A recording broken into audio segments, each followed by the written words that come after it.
thing. It is recommended in all the scriptures that one should sing the glories of God. Това е нещо много специално и се препоръчва във всички свещени книги, че човек трябва да възхвалява Бога. Actually, it is described in the Vedic literatures that God becomes present when you are glorifying His name. Всъщност, в ведическите писания се казва, че там, където се възхвалява Бога, Той лично присъства. So, everyone wants to see God. Всеки иска да види Бога. But here is a way you can immediately see God. Ето това е начин човек веднага да може да почувства, да види Бога. Seeing doesn't always mean through the eyes, you see. Виждане не винаги означава чрез очите. Just like someone may say, let's see what this ice cream tastes like. Както, например, някой може да каже, нека да видим какъв е вкуса на този сладолед. How do you see the taste of the ice cream? With the tongue, not with the eyes. Как виждаш вкуса на сладоледа? С езика, а не с очите. So everyone wants to see God, but seeing doesn't always mean with the eyes. Всеки иска да види Бога, но да го види. You can also see with your ears. Не винаги означава чрез очите. Може да го видиш чрез ушите си. So, if you will absorb your ears in hearing the holy names of God. Ти можеш да видиш Бога, когато си потопен в Негова възхвала. Then God will enter into your ear and He will dance in your heart. Тогава Бога ще влезне в теб чрез твоите уши и ще танцува в твоето сърце. And you can directly associate with God 24 hours a day, just by chanting His names, you see. Просто чрез възпяване на Неговите имена, ти можеш директно да общуваш с Бога 24 часа на In ден. the Bible, in the book of Psalms, it says you should sing the glories of the Lord from the morning until the night. В Библията се казва, че човек трябва да възхвалява славата на Бога от сутрин до вечер. And in the Bhagavad Gita, Krishna says, Satatam kirtayanto mam. You should always be chanting my glories. А в Бхагавад Гита също се казва, Кришна казва, ти винаги трябва да възпяваш моята слава. So it's one thing to study the philosophy of God. Едно нещо е да се изучава философията, която описва Бога. But if you sing the names of God or chant the names of God, then you will experience God. Но ако ти възпяваш имената на Бога, тогава ти изпитваш Бога. That is the perfection of existence. Това е съвършенството на съществуване. If you can experience God 24 hours a day, Ако ти можеш да усещаш Бога 24 часа на ден, God is the dearmost friend. понеже Богът, Той е нашият най-добър приятел. He's providing everything. He is our loving Father. Той ни дава всичко, Той е нашият любящ баща. Whatever we eat, it is given by God. Каквото ние ядем, ни е дадено от Бога. Can you manufacture potatoes in your factory? Може ли да произведем картофи, например, в нашите фабрики? It is the gift of God. Това е дадено от Бога. Can you manufacture air in your factory? You are breathing the air right now. Може ли да произведете в фабриките въздух, който дишаме в момента? That is the gift of God. Това е също дадено от Бога. Can you manufacture the water in your factory? Може ли да произведете вода в фабрики? We are drinking so much water every day. Всеки ден пиете толкова много вода. These are the gifts of God. Това са дарове от Бога. So we have to show God we appreciate. Затова трябва да покажем на Бога, че ние оценяваме. Therefore, every day we must glorify the Lord. Затова всеки ден ние трябва да възхваляваме Бога. To show Him we appreciate how much love He is giving us. Да му покажем, че ние оценяваме колко много любов Той ни е дал. God is so kind that even He takes good care of the atheists. Богът, Той е толкова милостив, че Той се грижи добре дори и за атеистите. Even the atheists, they're getting their daily meals. Дори атеистите всеки ден си получават своята порция ядене. Just see how kind is God. Вижте просто колко милостив е Бог.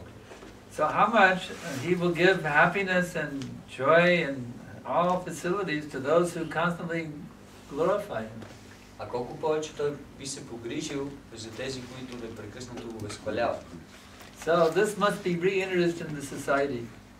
Затова това разбиране трябва да бъде отново въведено в обществото. They are trying to make the society godless. В момента има личности, които се опитват да направят обществото Just безбожно. like in the charter for founding the European Union, where is the mention of God? The charter for founding the European Union, where is the mention of God? Чардж Възлагов. Да, там никъде не се споменава за Бог. God is not there. Богът не е там. They want to make a European Union with no God.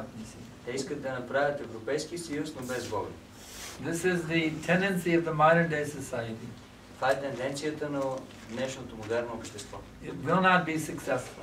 Но това общество няма да бъде успешно. It will lead to ever-increasing chaos. Това ще води до непрекъснато нарастващ хаос. The more the society becomes godless, the more the people become unhappy.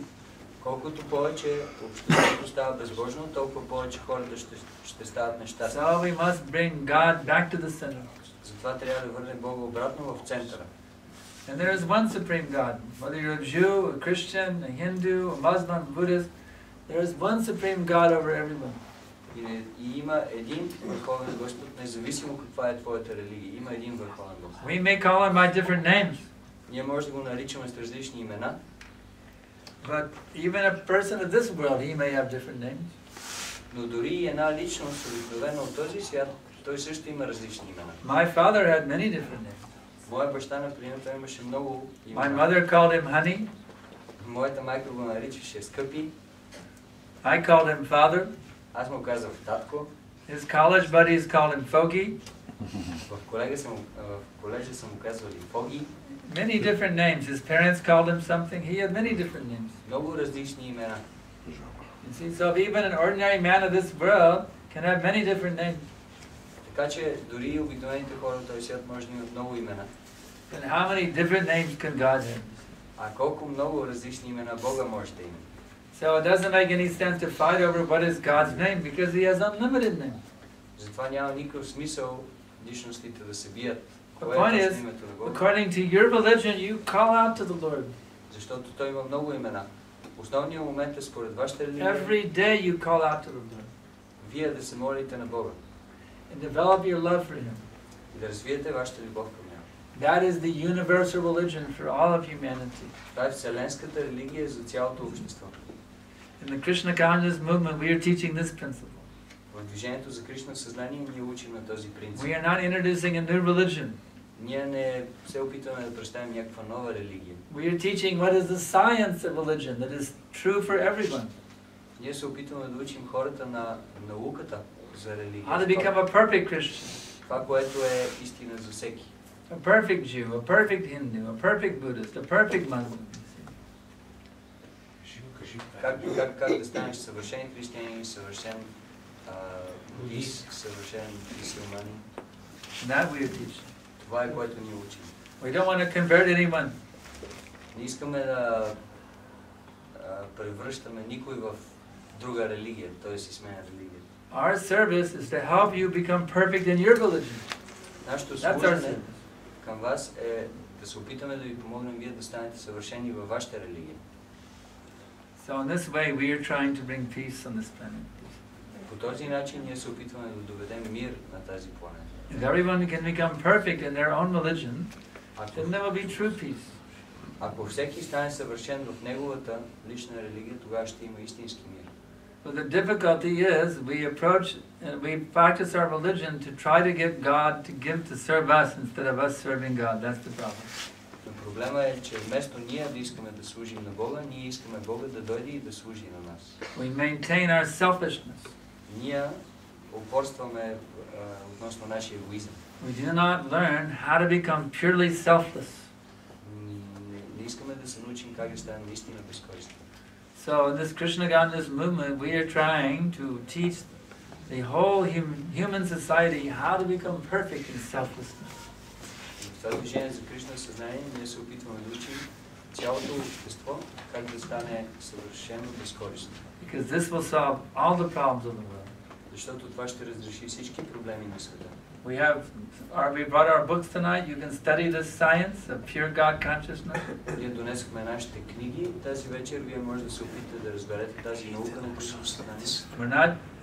This is not a book selling business. Simply we're asking a contribution to cover the printing cost. That's all. Ние не продаваме тези книги, просто молим за някакво дарение, за да може да покриваме разходите по печатане. And anyone who takes a book tonight, I will give you a written blessing in the book. Всеки, който си вземе книгата, тази вечер,